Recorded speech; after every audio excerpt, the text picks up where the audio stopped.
Hey everyone, Alex here. I have a Ford Ranger with an EGR problem, so let's have a look.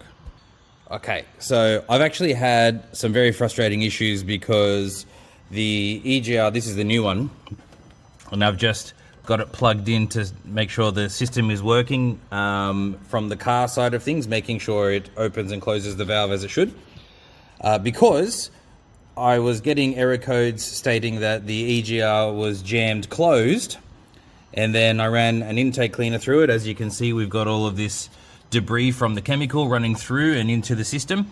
And then that corrected the issue by saying that the EGR valve is now stuck open, which is not helpful.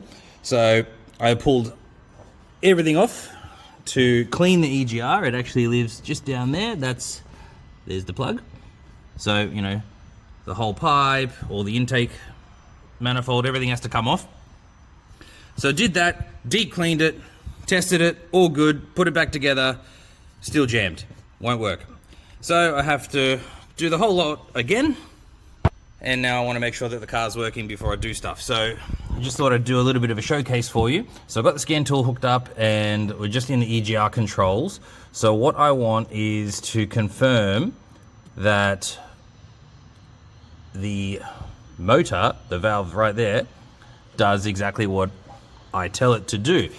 So let's see if we can get a bit of a better video. So here's what's going on.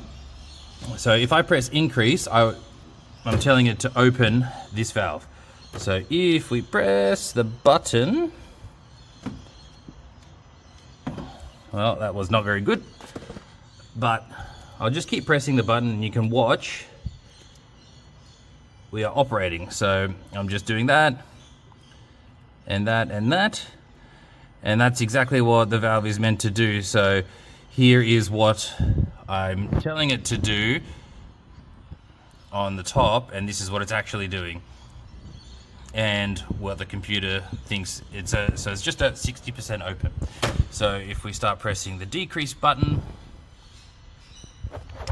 try to keep the camera still for you. So I know that the electrics are working, which is great, which means I can go ahead and redo this job. I'm not going to be wasting even more labor pulling it apart for no reason.